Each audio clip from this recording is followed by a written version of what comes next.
Historia de una década trágica, el México de 1910 a 1920.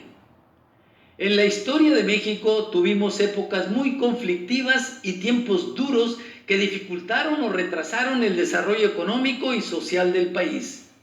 Una de ellas fue la que vivimos de 1910 a 1920. En tan solo 10 años tuvimos una serie de acontecimientos que distorsionaron completamente la vida del país. En ese periodo padecimos una inestabilidad y múltiples confrontaciones armadas e ideológicas que frenaron por completo al país. En julio de 1910 se reelige nuevamente Porfirio Díaz.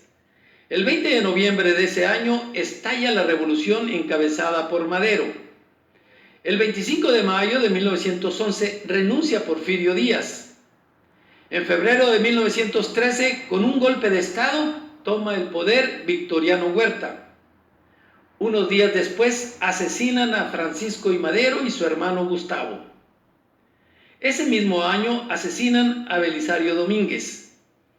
En julio de 1914 cae Victoriano Huerta, renuncia y sale del país. En agosto de 1914 asume el poder Venustiano Carranza. Ese año fracasa la Convención de Aguascalientes y nombran a otro presidente. En ese momento tuvimos dos presidentes. El 5 de febrero de 1917 se promulga la Constitución propuesta por Carranza. En 1919 asesinan a Emiliano Zapata, el caudillo del sur, y fusilan a Felipe Ángeles. En 1920 asesinan a Venustiano Carranza.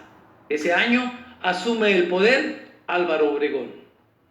En ese periodo prácticamente tuvimos tres revoluciones, una contra Porfirio Díaz, después contra Victoriano Huerta y una más contra Venustiano Carranza.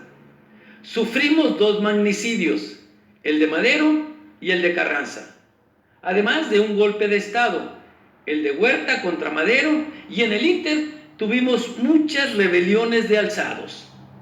En ese periodo, 8 personas fungieron como presidentes de la República, empezando con Porfirio Díaz, y siguieron Francisco León de la Barra, Francisco I. Madero, Pedro Lascurain Paredes, Victoriano Huerta, Francisco S. Carvajal como interino, Venustiano Carranza, Adolfo de la Huerta y Álvaro Obregón, además de los presidentes designados por la Convención de Aguascalientes, que fueron Eulalio Gutiérrez Ortiz, Roque González Garza como provisional, Francisco Lagos Cházaro como interino. Como es de imaginarse, fue un desorden total, una completa anarquía. Surgieron en esa época las gavillas, los asaltadores en los caminos, saqueadores de haciendas y minas. Aumentaron los extorsionadores, los robos, los crímenes, fraudes y todo tipo de delitos.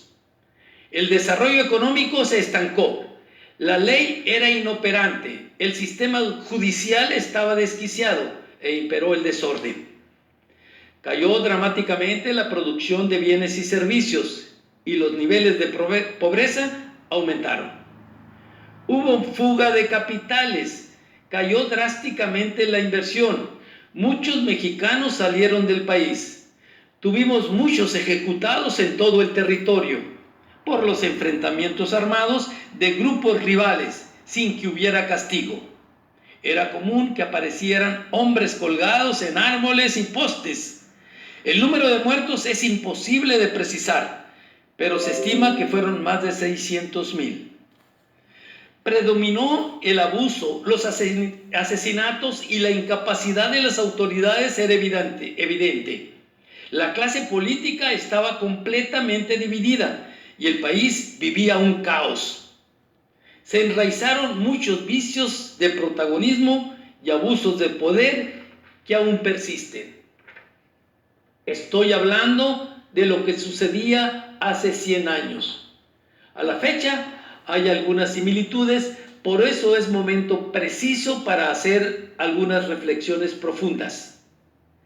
Recordemos algunas frases que nos pueden ser de utilidad. Marco Tulio Cicerón, el filósofo romano, decía: la historia es la gran maestra y testigo de los tiempos. Y para Cervantes, la historia era la madre de la verdad. Pero en nuestro país no hemos aprendido del legado de la historia, ignorando sistemáticamente experiencias pasadas y seguimos repitiendo los mismos errores. Para concluir, mencionaré la frase que nos dejó Simón Bolívar: las armas te darán la victoria, pero la ley te dará la libertad. Es evidente que en nuestro país tenemos una libertad muy acotada. Actualmente no se respeta la ley ni por ciudadanos ni por gobernantes. Peor aún, la ley se cambia al gusto de los gobernantes en turno y aún así no la respetan. He dicho. Soy Rangel Palafox. Gracias.